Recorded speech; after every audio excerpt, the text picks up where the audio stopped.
Hey everyone, this is Stevie here, and today we are going to be analyzing this little piece in a simulation. So, how do we do that? Well, after you have your solid object here, we're going to go up to Design and go to Simulation. Now, what we're going to do in here is we are going to create a new study. Now, what I want to do is show a static stress study, so we are going to choose that and press Create Study. Now, first thing that we want to do is determine where do we want to constrain this. So basically, which side of this do we want to not move at all? So I'm going to put it on here because this looks like it's the mounting point, and then the load will go on this surface here. So what we're going to do is go to Constraints, Structural Constraint, and the UX, UY, and UZ are basically saying that overall it's going to be constrained in every direction, all three directions, so X, Y, and Z, and it won't be able to move. So when we select that face will be stuck there completely. Next thing that we want to do is we want to go to loads, and we're going to turn on gravity.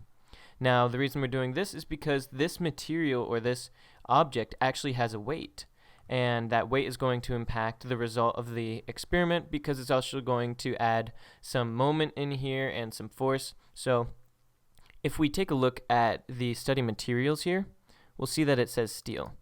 We can right click on that and go to material properties, and it gives us all of our properties of this material, very important things.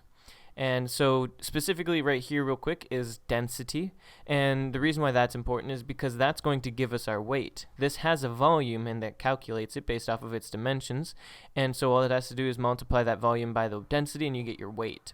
And so that's going to allow us to know that, well, it's actually impacting the performance of this. Also, we've got our Young's modulus, Poisson's ratio, yield strength, all these things that are important to determining the deformation and strengths or stresses inside of a material. So specifically, we'll take a look at yield strength in a minute, but we'll close that for now. And we can go to loads, and we can just check out the weight by clicking point mass auto and clicking this body and seeing that the mass of it is 0.629 kilograms. So now we're going to go to loads one more time, and we're going to turn on a structural load. We're going to select this top plate, and we're going to select it as a force, and I'm going to put in, let's say, 2,000 newtons. Well, that's 20,000, 2,000, and press enter. So now even though there's one arrow, that's representing a distributed load over the entire top. So now we have our gravity, we have our load, and we have our constraint. All we need left is to mesh it before we can actually do the experiment. So we're going to right click on it and hit generate mesh. And this step you only have to do once if you're not going to be changing the physical object. However, if we change like loads and stuff, all we have to do is rerun the result. So this mesh is going to give us a bunch of nodes which are going to be able to determine how it's going to deform and the stresses and strains inside of it at each of these points basically. So we will right click on results, pre-check, and it says that we have everything we need, so we're all good to go and hit solve.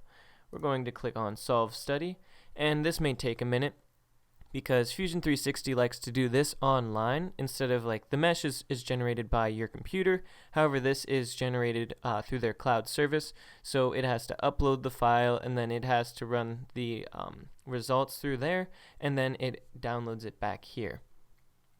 And we'll press close. And there we go. So we are going to see that we have some deformation, obviously. So this is the undeformed shape versus the deformed shape. And we've got a minimum safety factor of 1.04. That's very, very close to actually being in plastic deformation. So if we actually look at the deformation here, you'll notice how like exaggerated that is. In reality, if we just choose actual, it's very, very minor because it's probably going to be like displacement, yeah, less than a millimeter of displacement there. However, to make it easier for you to see, it's going to deform like that. Next, we can also take a look at our stress here, and we're going to see that our max stress is 199 megapascals. Now, if you remember before, our yield strength was 207 megapascals.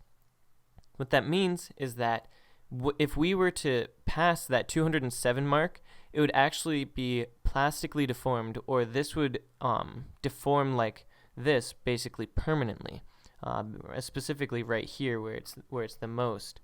And so we want to avoid that, and basically that means you either make your material stronger or put less of a load on it.